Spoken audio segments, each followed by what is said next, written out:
Let me ask you, if your entire life depended on what you did in the next 7 days, how different would your week look? That's the urgency I want you to feel. Because if you act with that intensity, you'll never go back to the old you. Here's my promise.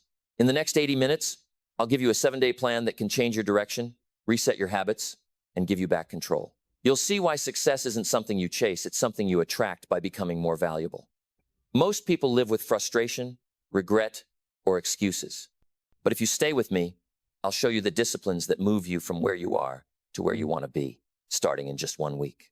I know what it feels like to be behind bills, piling up, promises broken, embarrassed when you can't even buy a 2-box of cookies. I've been there. And I also know what it feels like to finally take charge, to stop wishing and start working. The truth is, most people never change because they think it takes years. But change starts in a moment, and a week of small disciplines is enough to put you on a completely new track. That's why this message is different. I'm not here to entertain you. I'm here to hand you a plan that works if you work it. Here's how this will work. I'll give you the exact steps to make the next 7 days the turning point of your life. We'll talk about philosophy because how you think is where everything begins. We'll talk about habits, the small ones that weigh ounces compared to the tons of regret. We'll talk about associations, the people you allow in your circle, because you are the average of them. And we'll talk about discipline, the bridge between your goals and your accomplishments. Along the way, I'll share stories, including the day I couldn't buy cookies for $2 and the lessons that turned my life around. By the end, you'll see why 7 days is not a gimmick. It's the seed of a completely new harvest. Now, here's something most people completely miss.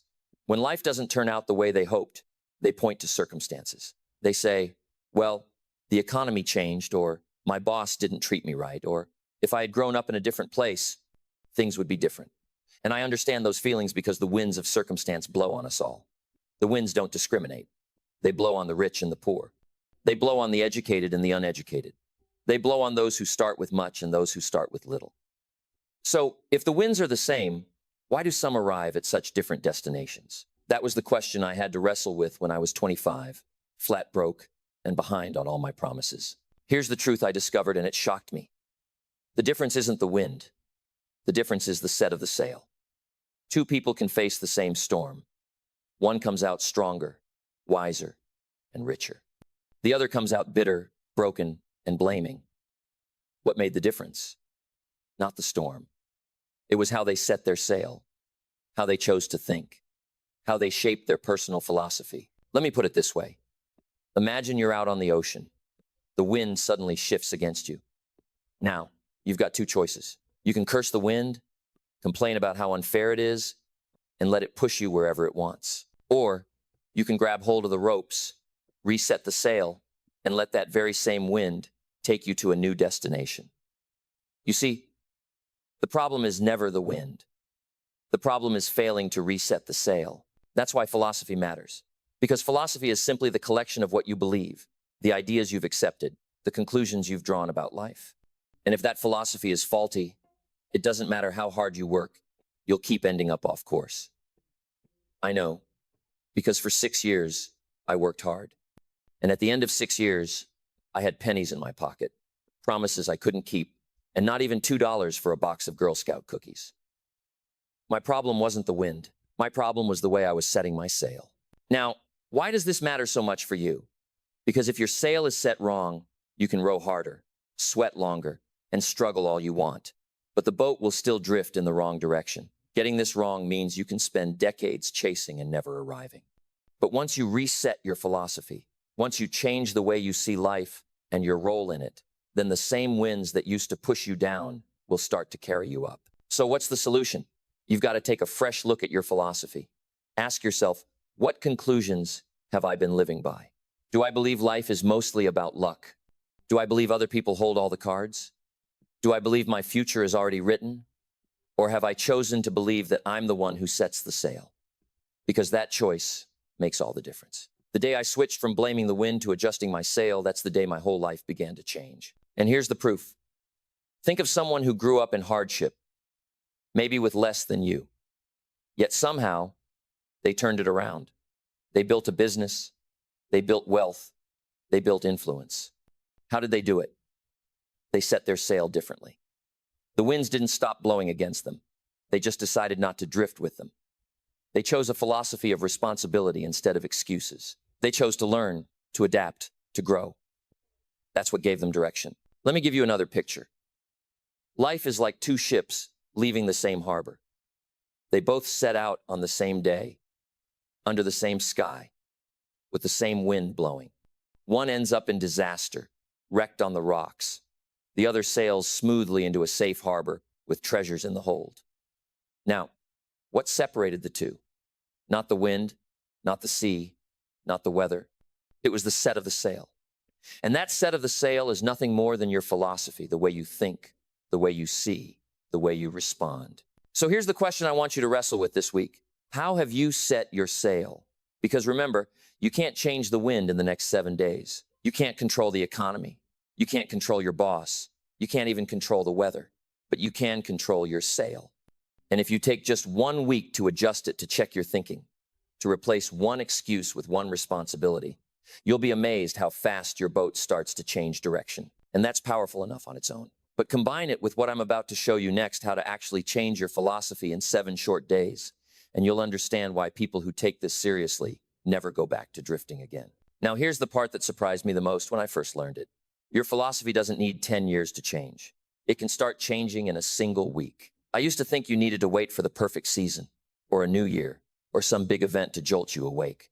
But no, change doesn't wait for a calendar. It begins the moment you decide to look at your thinking and ask, is this serving me, or is this sabotaging me? That question alone can be the turning point, because the truth is, most people never stop to examine what they believe.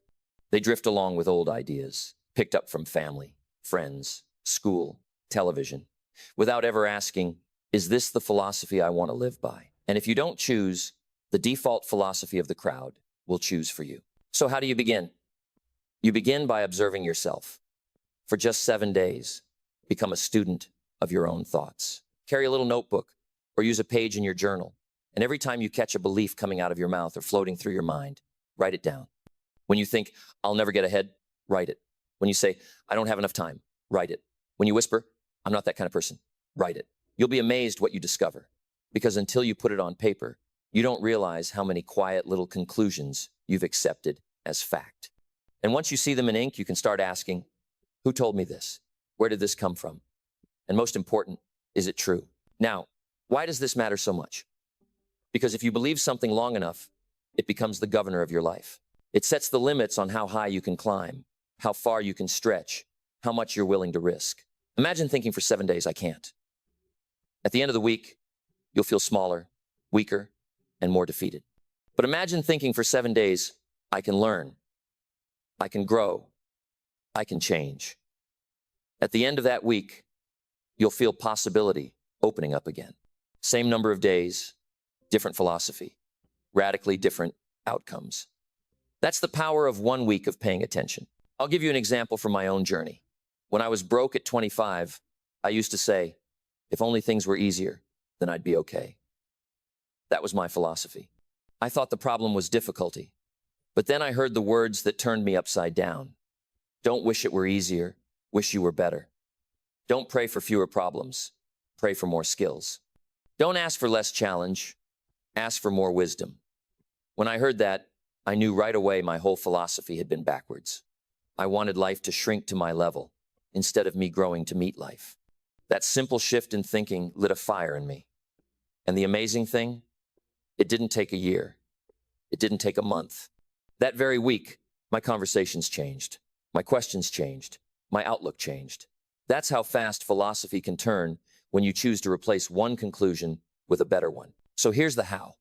For the next 7 days, take one area of your life, money, time, health, or relationships, and write down every thought you have about it. Then, when you've got a page full, go back and challenge them. Ask, is this thought making me stronger or weaker? Is it opening doors or closing them? Is it helping me set the sail or just curse the wind?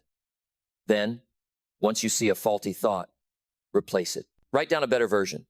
If you've been saying, I can't save money, replace it with, I'm learning to manage money. If you've been thinking, I don't have time, replace it with, I control my schedule. If you've been saying, I'll never be healthy, Replace it with, I'm taking steps each day. The new philosophy doesn't have to be grand, it just has to be better. And here's the beauty. One better thought leads to one better habit, and one better habit leads to one better result. That's the chain reaction of a new philosophy. Most people think results change first, but it doesn't work that way. Results follow behavior, and behavior follows belief. So if you want to change the harvest, start by changing the seed. And in this case, the seed is your philosophy. That's why I tell people, take 7 days, just 7, and start planting new ideas. Watch what happens. Now you might be thinking, can 7 days really make that big a difference? And my answer is yes, because you're not trying to finish the journey in 7 days. You're trying to start it. You're proving to yourself that you can adjust the sail. You're demonstrating that you're not helpless, that you're not stuck. And once you get that proof, you'll never forget it. That's what happened to me. The moment I replaced wish it were easier with wish you were better, I knew my days of drifting were over. I still had storms to face, but I had my hand on the ropes and I could steer. So here's my challenge to you. Starting tonight, keep that notebook by your side. Every thought, every belief, every quiet sentence you've been repeating, capture it. And by the end of the week, sit down and ask, am I setting my sail with these ideas, or am I letting them drag me? If you do this faithfully for 7 days, I promise you, nobody will recognize you. Not because your circumstances suddenly changed, but because you did. And that's the beginning of a new life. Now that's the power of a new philosophy. But don't stop there, because once you've set your sail, you still need the wind in your favor. And that's where discipline comes in, the bridge that carries you from your goals to your accomplishments. And when you understand the difference between the pain of discipline and the pain of regret, you'll know exactly why 7 days of new habits can set you free. Now here's a principle that hit me like a hammer the first time I heard it.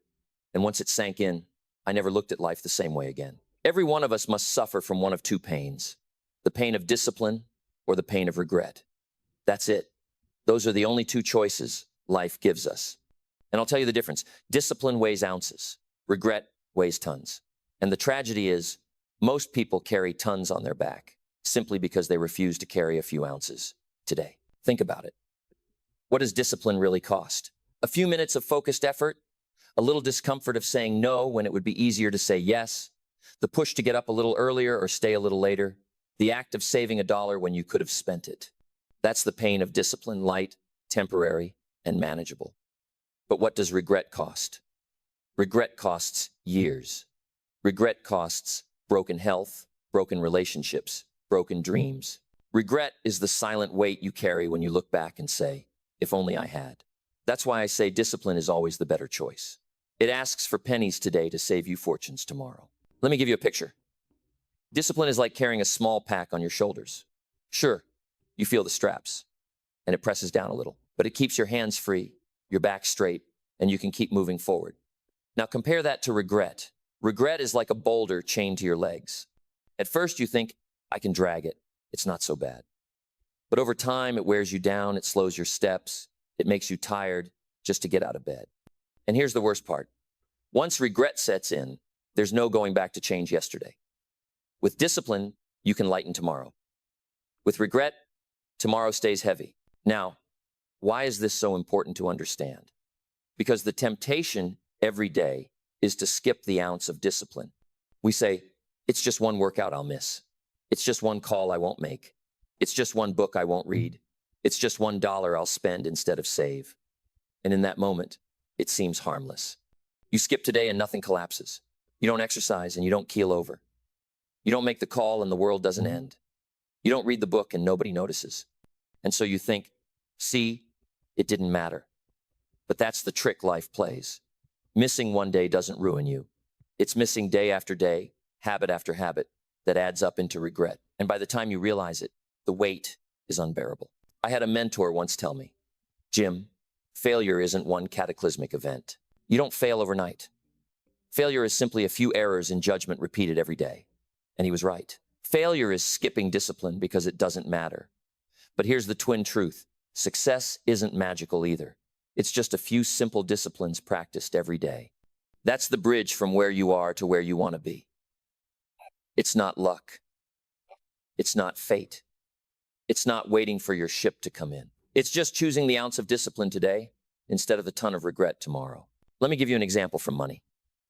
Imagine two people. One puts aside a single dollar a day, just a dollar. The other says, that's nothing, it won't matter, and spends it. After a week, what's the difference? $7. Doesn't sound like much. After a year, $365. Still not life-changing. But stretch that habit out over 10 years, and with a little interest, one has thousands set aside while the other has nothing. What made the difference? Not luck, not talent, just one practiced discipline. And the one who never started, he has nothing but regret. Or think about health. One person says, I'll walk for 15 minutes today. Another says, it's just one day. It doesn't matter. After a week, you don't see much difference. But after a year, one feels stronger, lighter, more energetic, while the other is carrying more weight, more fatigue, more regret. That's the hidden weight of skipping discipline. You don't see it until it's too late. So what's the lesson here? Don't let the small disciplines slip past you, because life keeps score and it always delivers the bill. And the bill for discipline is tiny compared to the bill for regret. I can carry the ounce of discipline every day, the little notebook I write in, the extra effort I give, the time I take to plan because I know if I don't, one day I'll carry a load I can't put down. So here's what I want you to remember this week. Ask yourself each morning, do I want ounces today or tons tomorrow? That one question can steer your whole day. And if you'll choose the ounces consistently, you'll never have to bear the tons. Now, that's powerful enough on its own, but what makes it even better is when you see how quickly those ounces add up to change. And that's where we're going next, how to build daily disciplines in just 7 days and prove to yourself that the bridge to accomplishment isn't out of reach. It's right under your feet. Now, once you understand the weight of discipline and the crushing burden of regret, the next question is simple. How do you actually start building those disciplines? And here's the good news. You don't need to wait a month. You don't need to wait until the new year. You don't need to wait for some magical alignment of the stars. You can begin in the next 7 days. And in fact, if you don't start in the next 7 days, chances are you won't start at all, because procrastination is a sly thief. It whispers, I'll begin tomorrow. And before you know it, tomorrow has stolen your future. That's why I always say, start today, even if it's small, especially if it's small. So what do small disciplines look like? They look like the habits so simple, most people overlook them. Begin with journaling. Just sit down for 10 minutes and write what you're learning, what you're noticing, what you're committing to. A journal becomes your private textbook, a record of lessons and mistakes. And I can tell you it's one of the most valuable possessions you'll ever own.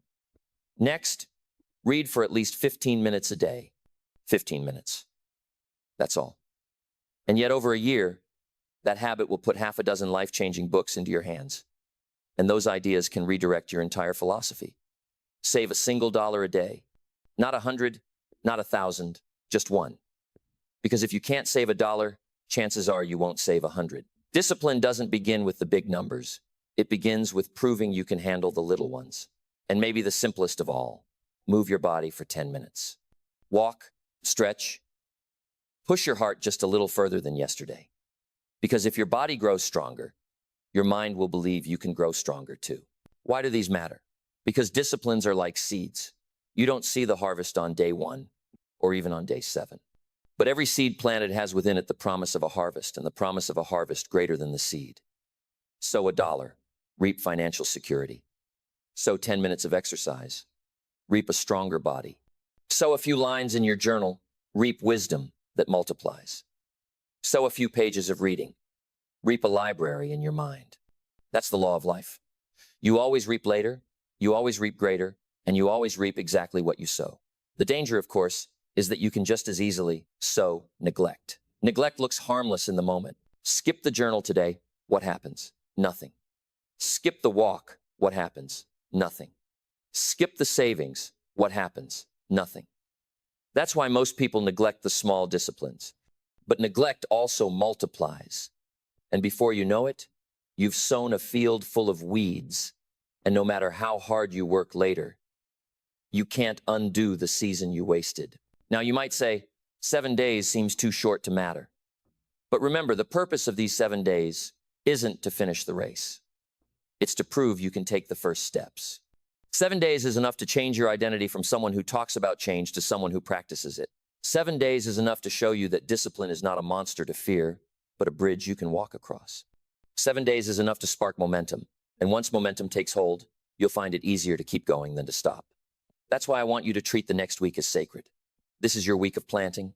This is your week of proving. This is your week of saying, I will no longer let neglect write my story. I will let discipline guide my future. And here's what I challenge you to do. Pick just one new discipline and do it for 7 straight days. Not 10, not 20, just one.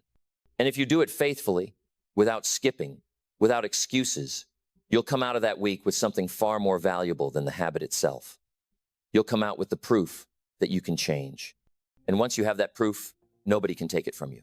You'll know that if you can change one habit in 7 days, you can change another, and then another, until your whole life is transformed. So remember, discipline is the bridge between goals and accomplishment, between dreams and reality, between who you are today and who you want to be tomorrow. Start building that bridge this week. And when you feel the strain of carrying those ounces of discipline, smile, because those ounces are keeping you from carrying the tons of regret later. Now, once you've built the habit of discipline, you'll begin to notice something remarkable. The principle of sowing and reaping starts to unfold in every area of your life. And when you understand that principle, you'll never again confuse planting with harvest or excuses with results. That's what I want to show you next. Here's a truth as old as time itself, a truth so simple that most people dismiss it, and yet so profound that it governs every part of your life, whether you believe it or not. You reap what you sow. That's it. No mystery, no shortcuts, no exceptions. If you plant corn, you don't get wheat. If you plant weeds, you don't harvest roses. And if you plant nothing, you don't reap something, you reap nothing. And the tragedy is that most people want to sit in the shade of a tree they never planted, enjoy the harvest of a field they never tended, and live a life of abundance without ever doing the work of sowing. But the law does not bend for anyone. It's built into the fabric of life, and it applies equally to the farmer in the field and to the dreamer in the city. Now, why is this law so powerful? Because it tells us that the future is not a matter of chance, it's a matter of seed. If you don't like your harvest today, the income, the health, the relationships, the reputation, don't curse the soil, don't curse the rain, don't curse the sun. Ask yourself, what seeds have I been planting? Because the soil always says yes. It doesn't argue, it doesn't discriminate, it doesn't say, oh, this is a good man, let's give him a good harvest. Or, this one is lazy, let's give him nothing. No. The soil simply says, give me your seed, and I'll multiply it back to you. That's both the good news and the bad news. Sow foolishness. You get foolishness multiplied. Sow wisdom. You get wisdom multiplied. The harvest never lies. And here's something else about this law. You always reap later, you always reap greater, and you always reap exactly what you sow. Let's look at each part. First, later. You don't plant a seed today and eat fruit tonight. There's a season of waiting, of watering, of tending. And many people get discouraged in this waiting season. They say, I've been saving for a week and nothing's changed. I've been exercising for a month and I still look the same. I've been kind for a few days and nobody has thanked me. But that's not how the law works. The harvest always comes later. That's why patience is part of discipline. You've got to trust the process long enough for the soil to work. Second, greater. The harvest is always bigger than the seed. You plant one kernel of corn, you don't just get one kernel back.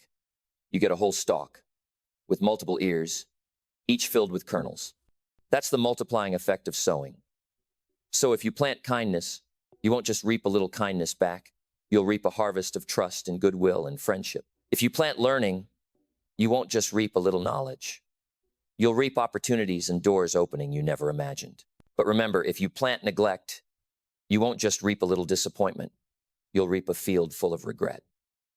The law multiplies whatever you put into it. And third, exactly.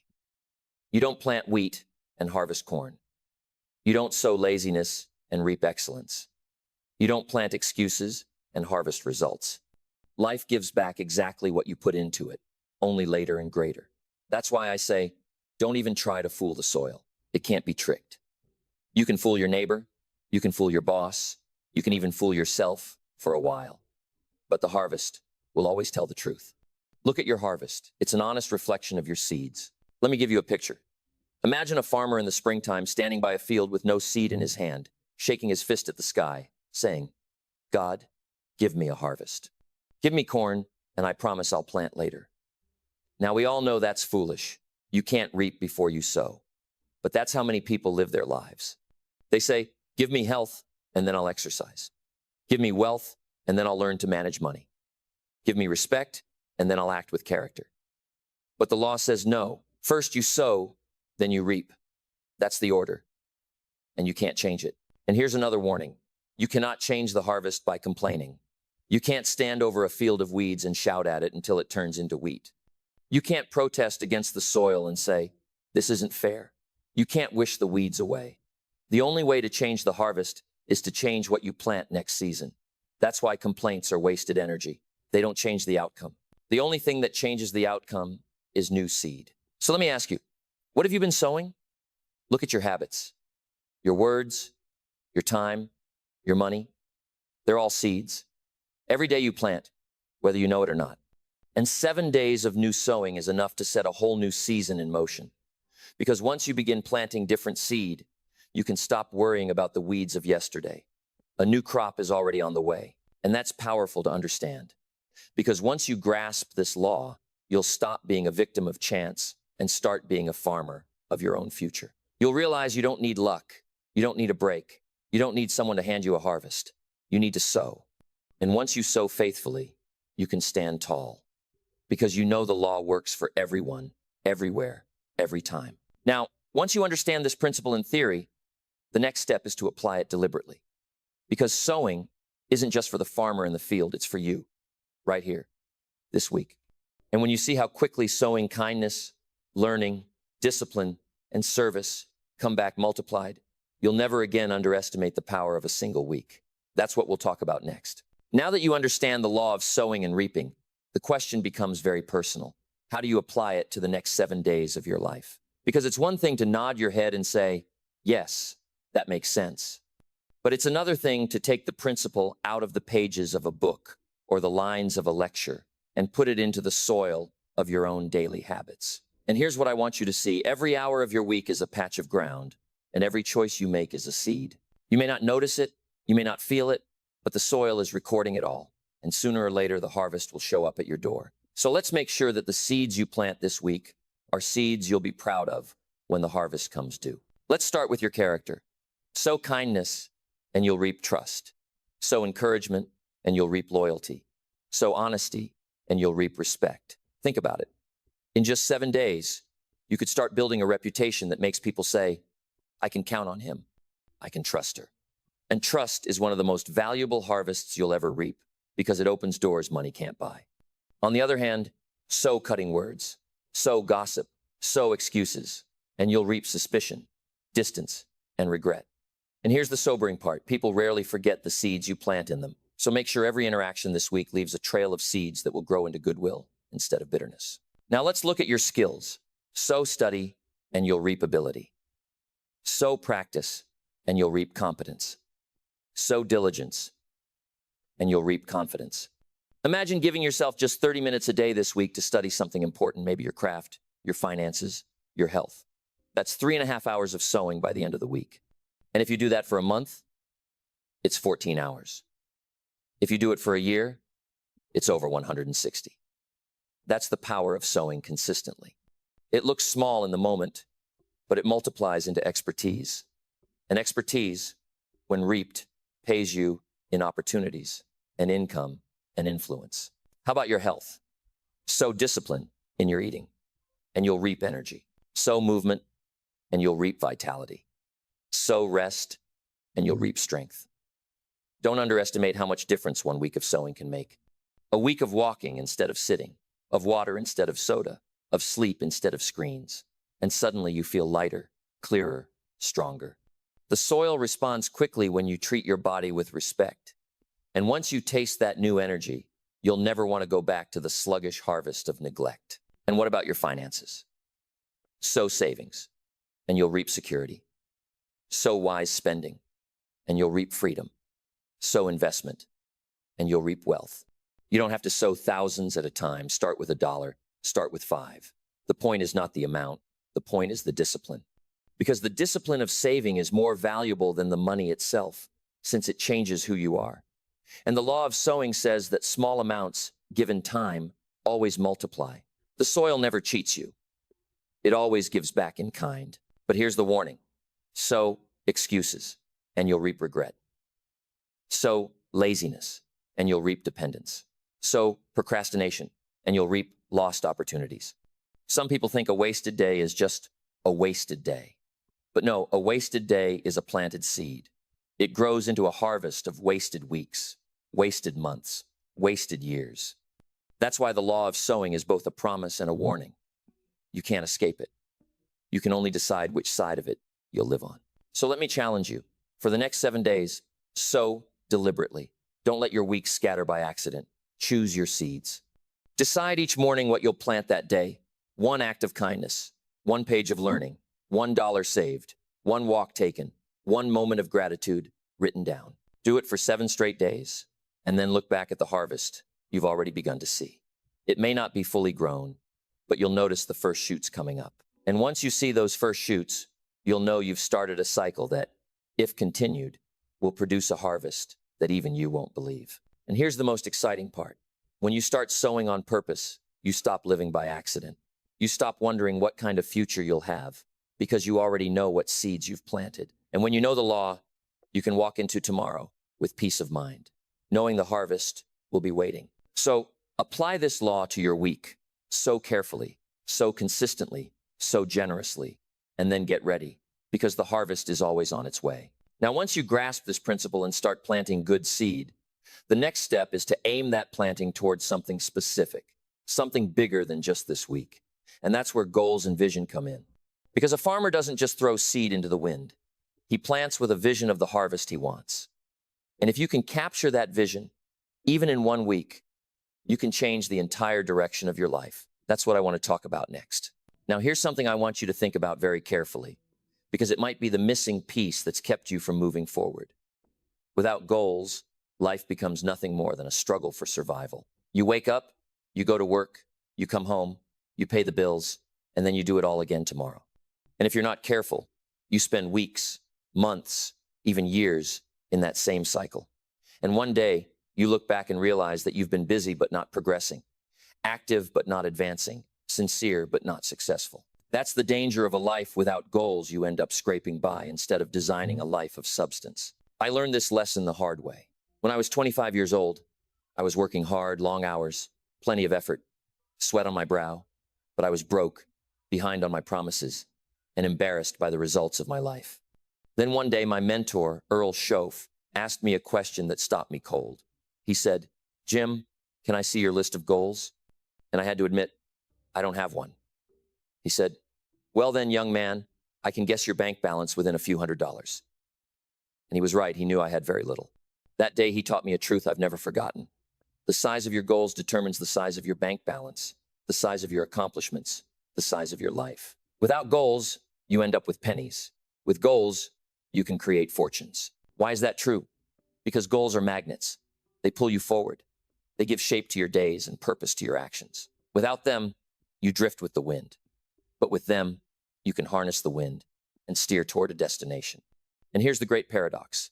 Most people spend more time planning a 2-week vacation than they do planning their own lives. They'll research hotels, flights, restaurants, and activities down to the smallest detail.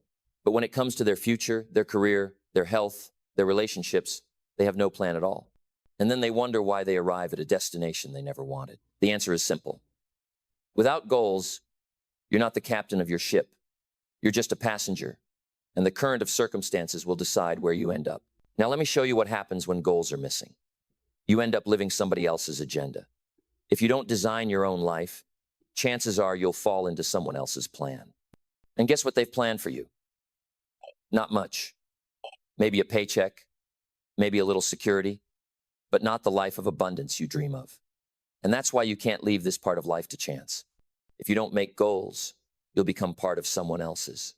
If you don't build your own dreams, someone will hire you to build theirs. But here's the good news. The moment you decide what you want, everything changes. When your goals are clear, your behavior changes, your conversations change, your energy changes. You start noticing opportunities you used to miss. You start acting in ways that match the person you're becoming. And you begin to move with purpose instead of drifting in circles. That's the power of goals. They reshape not only your future, but your present. And let me tell you why this is so important to do now. Because life doesn't wait.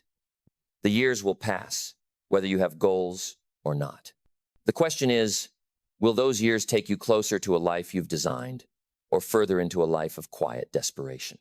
The future is coming for all of us. The only difference is whether it's a future we designed or a future we settled for. And the difference is determined by goals. So let me ask you, do you have yours written down?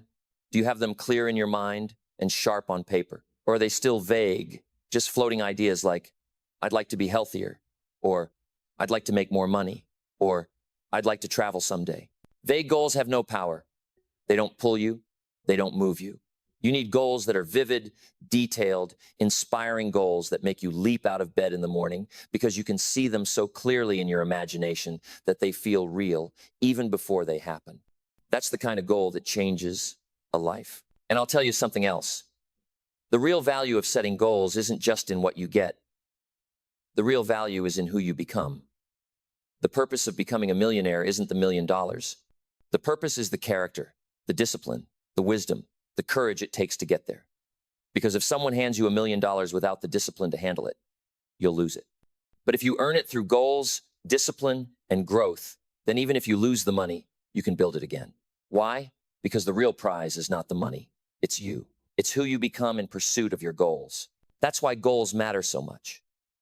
They are the architects of your future, the compass of your direction, the fuel for your journey, and the training ground for your character. Without them, you're drifting. With them, you're designing. And design is always better than drift. Now, that's enough to convince you of their importance. But don't stop here, because knowing why goals matter is only half the battle. The real change begins when you actually set them, when you take pen to paper and design your future in detail. And that's exactly what we'll do next. A 7-day reset to set goals that will redefine your future. Now that you see why goals matter so much, let me show you how to reset your entire future in just 1 week. Because here's the truth. A lifetime of drifting can be interrupted by a single week of design. You don't have to spend 10 years wandering before you decide where you're going. You can stop right now, and in the next 7 days, write a new map. That's what I call a goal reset. It's not complicated. It doesn't take special tools. It just takes time, a pen, a notebook, and the courage to be honest with yourself about what you want and what it will take to get it. So here's where you begin. Sit down quietly, no distractions, and let your mind wander over the future. Ask yourself, what do I want to do? What do I want to have? What do I want to become? Where do I want to go? Who do I want to help? Don't rush it. Don't edit. Don't worry about how. Just write. Write as fast as the thoughts come. If you've never done this before, you'll be amazed at what comes out of you. Dreams you buried years ago, wishes you forgot you had, ambitions that never had a chance to breathe. They all come to the surface when you finally give them space. And in that one sitting, you may fill a page, 2 pages, maybe 10. That's the seedbed of your future. Next, take those dreams and begin to sort them. Some are short-term things you can accomplish in a year or less. Some are medium-range 3, 5, maybe 7 years. Some are long-term 10, 20, maybe even a lifetime. Don't worry about balance yet, just sort. Because here's the truth. If all you have are long-term dreams, you'll get discouraged because the finish line is too far away. And if all you have are short-term goals, you'll miss the growth that comes from reaching for something beyond today. You need both short-term for confidence, long-term for vision. Now, once you've sorted them, choose just a handful to begin with. Not 50, not 100. That's too much. Pick the ones that stir your soul, the ones that excite you, the ones that scare you just a little. And for each one, write down 2 things. What exactly do I want, and why do I want it? Be specific. Don't just write, I want a nice car. Write, I want a 2025 Lexus, black, leather interior, paid for in cash. Don't just write, I want more money. Write, I want to double my income in 3 years so I can pay off my debts, travel with my family, and give generously to causes I care about. The clearer the what, the stronger the pull. And the stronger the why, the greater the drive. Without a why, goals fade. With a why, goals burn. Now let me tell you a story to show you the power of writing this down. Years ago, when I first started with my mentor, he asked me to write my goals. I didn't have any, and I was embarrassed. But I went home and started writing. I wrote down that I wanted to be financially independent, that I wanted to travel the world, that I wanted to influence people. At the time, those goals seemed almost impossible for a broke farm boy who couldn't even buy cookies from a little Girl Scout. But the act of writing them pulled me out of the fog. And within a few short years, those goals began to take shape. Not because magic fell from the sky, but because my goals pulled me toward the actions, the disciplines, the opportunities that made them possible. And here's something important. Goals change you more than you change them. The real purpose of setting a goal isn't to achieve the thing that's secondary. The real purpose is to become the kind of person who can achieve it. The prize of becoming a millionaire is not the $1 million. It's the skills, the mindset, the discipline, the courage it takes to get there. Because if someone gave you the money without the growth, you'd lose it. But if you earn it, even if you lose it, you can build it back. Because now you've become the person who can. That's the magic of goals. So in this 7-day reset, I want you to take one night, just one, and write everything you want. Then spend the rest of the week refining it. Ask yourself, what matters most? What am I willing to work for? What am I willing to sacrifice for? What am I willing to discipline myself for? Those answers will show you which goals are real and which are just wishes. And then commit. Write them in your journal. Carry them in your pocket. Read them every morning and every night. Let them become the compass of your week. And don't stop with just writing them. Begin one. Just one. Pick a goal that you can start in the next 7 days. Maybe it's saving your first $100. Maybe it's signing up for a course. Maybe it's taking your first walk toward better health. Maybe it's calling someone you've wanted to reconcile with. Whatever it is, take the first step now. Because the secret of goals is that the smallest action toward them sets forces in motion that you can't even see. And once momentum begins, you'll feel the pull. Now remember, you don't have to finish the race in 7 days. You just have to start. But if you'll give me 1 week of honest effort, 1 week of sitting down to write, 1 week of carrying those goals in your pocket, 1 week of taking small steps, I promise you this, you'll never be the same again. Because once you've seen your future on paper, and once you've tasted the first step toward it, you can never go back to drifting. The sail has been set, the direction chosen, and the harvest already begun. So this week, make it your goal reset. Write it, refine it, carry it, act on it. And by the time the week is done, you'll feel a new fire, a new clarity, and a new pull. That's the power of goals. That's why they matter. That's why 1 week can change everything. Now, once you've set those goals and felt the pull, the next question becomes, who are you walking with? Because goals can pull you, but the wrong associations can drag you back. And if you don't pay attention to the company you keep, you'll find yourself sowing seeds in someone else's field and reaping a harvest you never wanted. That's what we'll talk about next. Now, here's something most people never take the time to measure: the incredible pull of the people you allow into your daily life. You see, each of us is like clay, constantly being shaped by the hands that touch us. Sometimes those hands mold us into something strong, disciplined, and beautiful. Other times, those same hands press us down, flatten us out, and weaken our structure until there's not much left. That's the power of association. You and I both know it. Who you spend time with matters. It matters in your income, it matters in your attitude, it matters in your habits, and it certainly matters in your destiny. Now think about it this way. You can take the cleanest glass of pure water and drop just a few specks of dirt in it, and suddenly no one wants to drink it. The water didn't do anything wrong. It was clean, fresh, ready to serve. But the influence of the dirt changed the whole equation. Associations work the same way.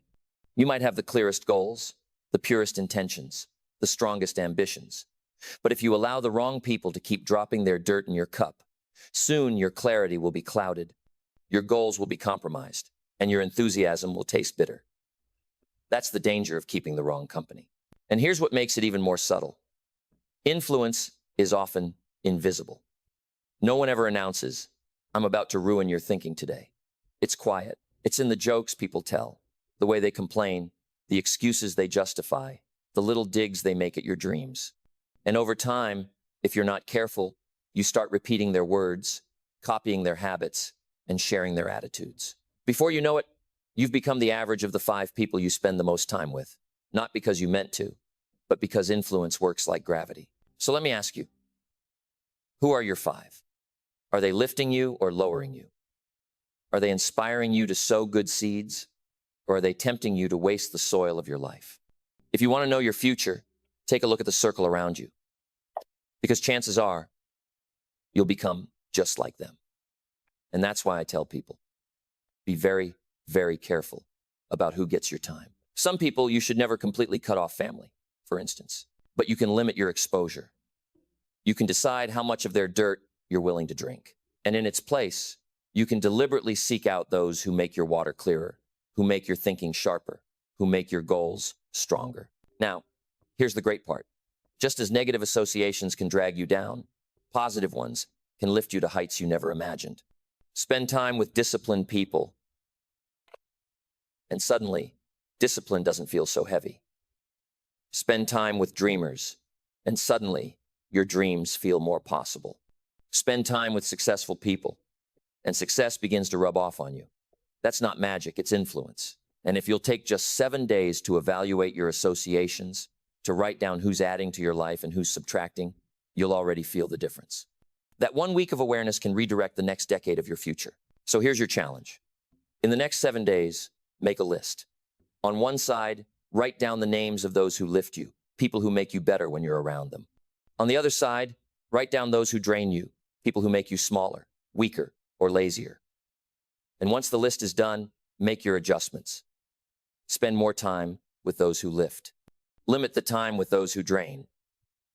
It doesn't mean you stop loving people. It just means you stop letting the wrong people decide your future. Because in the end, here's the truth. Your goals can be as sharp as an arrow, but if you keep handing your bow to the wrong crowd, you'll never hit the target. Protect your associations, because they're protecting or poisoning your future. And that brings us to the next great principle.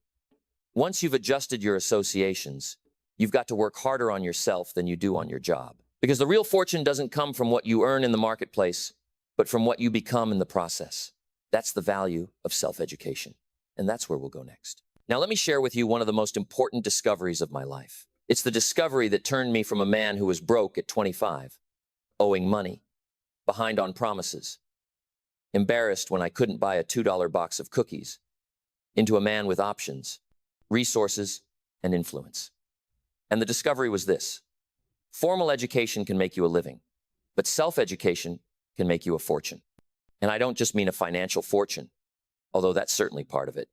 I mean a fortune of wisdom, of confidence, of influence, of richness in every part of life. That kind of fortune doesn't come from a diploma hanging on a wall. It comes from the books on your shelf, the ideas in your mind, the experiences you gather, and the disciplines you practice long after the classroom is closed. You see, formal education is valuable, no question. It teaches you basics, gives you structure, prepares you to enter the marketplace. But here's what I learned.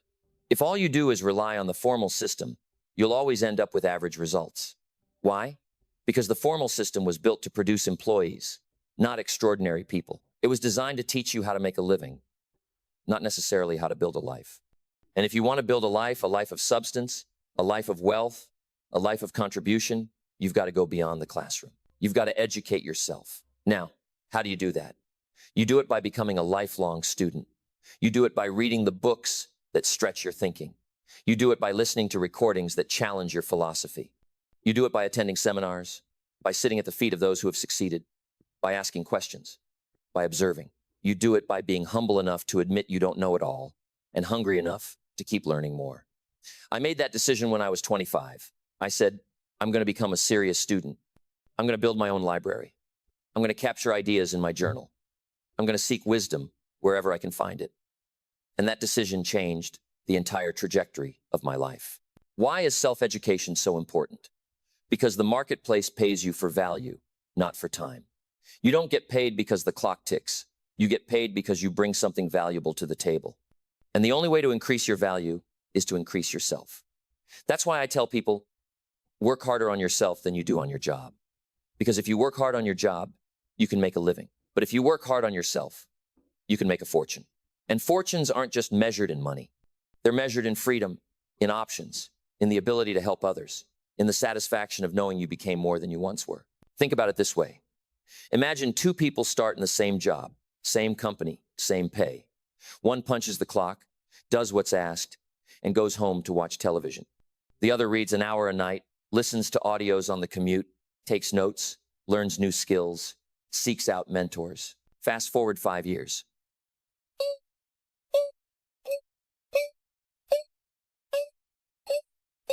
One is still in the same place, complaining about the boss, waiting for a raise. The other has doubled, tripled, maybe even multiplied their income, not because the wind blew differently, but because they became more valuable. The marketplace always responds to value, and value is built through self-education. And let me tell you, one book can change everything. One idea, caught at the right time, can redirect your philosophy, reset your sail, and put you on a whole new course. That's why I built a library. That's why I kept a journal. Because I never knew which idea would be the one, and I didn't want to miss it. You shouldn't either. Don't let the excuse of cost or time keep you from learning. Books are cheap compared to ignorance. A seminar ticket is cheap compared to the price of regret. One evening of study is cheap compared to a lifetime of wondering what might have been. So here's what I want you to do in the next 7 days. Pick one book that challenges your thinking, one book that builds your philosophy, and commit to reading it. Just one. Or find a recording, a lecture, a seminar, and listen as if your life depended on it, because in a way, it does. And when you find an idea that strikes you, don't just let it pass. Capture it. Write it down. Let it shape you. Because ideas can slip away like smoke unless you trap them in ink. And when you trap them, you can return to them, refine them, and let them keep reshaping you over and over again. Now remember, the secret isn't just collecting information. The secret is applying it. Too many people are walking encyclopedias of unused knowledge. Don't let that be you. Learn, yes, but then act. Apply the idea. Test it. Refine it. Put it into practice until it becomes part of who you are. Because wisdom isn't what you know, it's what you live. So never stop your education. The day you stop learning is the day you stop earning. Stop growing. Stop becoming. Stay a student for the rest of your life. Because the more you become, the more you can have, and the more you can give. And that's the real fortune. Not just what you accumulate, but what you become and what you contribute. Now, once you've committed to self-education and you've started building new disciplines into your week, the question becomes, how do you bring it all together into a plan that makes change visible, tangible, undeniable in just 7 days? That's where we're going next. A step-by-step action plan that will give you momentum so strong you'll never want to stop. Now, here's where everything we've talked about so far comes together. Because it's one thing to nod your head and say, yes, I believe in philosophy. I believe in discipline. I believe in goals. I believe in self-education. But it's another thing to put it into practice in a way that makes a visible difference in your life. And that's what I want to hand you now, a simple plan. One you can begin today that will allow you to take all these principles and compress them into 7 days of concentrated action. 7 days that will prove to you once and for all that change doesn't have to take forever. 7 days that will show you momentum is real, that habits can be formed quickly, and that when you step into discipline, everything else begins to fall into place. So let's break it down. Day by day. Day 1, write your goals. Don't let another day slip by without a written list. Sit down tonight and put your dreams on paper. Big ones, small ones, short term, long term, write them all. Because the act of writing is the act of planting. You can't reap what you don't sow, and goals not written are seeds never planted. This first day is about vision, about saying to yourself, no more drifting. From here forward, I live by design. Day 2, start a journal. Get yourself a notebook, nothing fancy, and begin writing down what you see, what you think, what you're learning. Capture your philosophy in motion. Write your disappointments, your victories, your ideas, because the weakest ink is stronger than the strongest memory. A journal becomes your private textbook, the record of your growth. It's a tool that will let you look back in 5 years and say, look how far I've come. Day 3, choose one new discipline. Don't try to change everything at once. That's why most people fail. Just pick one. Maybe it's saving $1 a day. Maybe it's reading 15 minutes. Maybe it's walking each morning. But make it specific, and then do it every day without fail. 7 days straight. Because if you can do one discipline for 7 days, you've proved to yourself you can do 2, then 3, then 10. This is the seed of self-mastery. Day 4, evaluate your associations. Take out a piece of paper and make 2 columns. On one side, write the names of those who lift you, who encourage you, who challenge you to grow. On the other side, write the names of those who drain you, who discourage you, who tempt you to neglect. Then make some adjustments.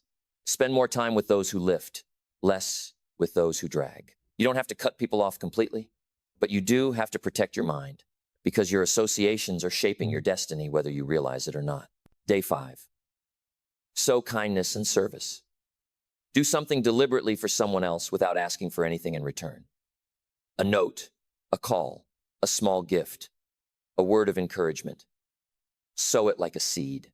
Because the law of sowing and reaping doesn't just apply to money. It applies to relationships, to trust, to influence. And if you spend one day sowing seeds of kindness, you'll begin to reap a harvest of goodwill that could last for years. Day 6, read for 30 minutes. Pick a book that stretches you, that builds your philosophy, that challenges your thinking. Read it as if your future depended on it because it does. And don't just read. Take notes, underline, capture ideas. Because a single idea, acted on, can multiply into a fortune. 30 minutes today can be the turning point of your year. Day 7, reflect, refine, recommit. At the end of the week, take time to sit quietly with your journal and review what you've done. Look at your goals, your new discipline, your associations, your acts of kindness, your reading. Ask yourself, what did I learn this week? Where did I succeed? Where do I need to adjust? Reflection turns experience into insight, and insight fuels progress. Then recommit. Say to yourself, this isn't the end. This is the beginning. I've proved I can change in 7 days. Now I'll keep going for 7 more. That's the plan. Simple, but powerful. 7 days, 7 steps. And if you'll do this, here's what will happen. You'll start to feel a new sense of control. You'll see that change isn't something mysterious. It's just a matter of planting different seeds. You'll feel the pull of goals, the strength of discipline, the influence of associations, the richness of self-education. And once you taste that, you'll never want to go back. So don't wait. Don't put this off. Start today. Begin with day 1 tonight, and let this be the week that changes everything. Because when you've lived 7 days on purpose, you'll never again be satisfied with 7 days of drift. And when you've seen the results of new disciplines, you'll never again settle for the weight of old regrets. Now that's the action plan. But before we finish, let me close this message the way I always love to, with a challenge, a summary, and an invitation to take the next step. So here we are. We've walked through the sail of philosophy, the bridge of discipline, the law of sowing and reaping, the pull of goals, the influence of associations, the treasure of self-education, and finally, the 7-day action plan that pulls it all together. And as we stand at the end of this message, I want you to feel something very deeply. You are not the same person you were when you first pressed play on this video. You've heard truths that have the power to redirect your future. And the only question left is whether you'll take them from words into action. Because here's what I know, success is not something you pursue. It's something you attract by the person you become. And in the last hour, you've been handed the very tools to become more valuable, more disciplined, more focused, more intentional. If you take them seriously, if you put them to work this week, your life will begin to attract new opportunities, new relationships, new results. That's not theory, that's the law of life. A changed philosophy changes everything. A new discipline starts a new cycle. A fresh seed produces a fresh harvest. It's guaranteed. But I also know the danger. The danger is that you walk away, nodding your head, saying, that was good, and then go right back to drifting. Don't do that. Don't waste the investment of your own time, the most valuable resource you'll ever spend. Let this be the week you draw a line in the sand and say, enough. No more drift. No more excuses. No more wasted days. Let this be the week you set your sail. Choose your disciplines, sow your seeds, and design your future with written goals and deliberate action. And here's the beauty. It doesn't have to take years to feel the change. Give me 7 days. 7 days of deliberate thought, deliberate writing, deliberate discipline, deliberate kindness, deliberate learning, deliberate reflection. And I promise you'll never want to go back. Because once you've tasted the joy of discipline, you'll despise the pain of regret. Once you've felt the pull of goals, you'll lose the taste for drifting. Once you've begun to sow deliberately, you'll never again be satisfied with accidental harvests. So my challenge is simple. Take this 7-day plan and start tonight. Don't wait for a new year. Don't wait for Monday. Don't wait for someday. Start today. Write your goals, open your journal, choose your discipline, call your associations, sow your kindness, read your book, reflect on your week. Do it. And then watch the momentum build. You'll see that in a single week, you can reset the entire direction of your life. And once you've done it for a week, you can do it for another and another until your new life is so strong, so attractive, so full of value that people will say, I don't even recognize you anymore. And let me leave you with this. Success is not in short supply. There's not a shortage of opportunity. The ocean of success is wide and deep, and it will never run dry. The only question is, what are you bringing to it? A teaspoon, a cup, or a bucket? In the next 7 days, trade in your teaspoon for something bigger. Trade in your excuses for action. Trade in your neglect for discipline. Trade in your drift for design. Trade in your regret for a future worth living. Because the ocean is waiting and your sail is set. And when you're ready for the next step, I want you to join me in the next lesson, the lesson of the seasons. Because here's the truth. No matter how well you plan, winter always comes. But so does spring. And if you learn how to master the seasons of life, you'll never again be surprised, and you'll always be prepared. That's where we'll go next. Click through, and let's continue the journey together.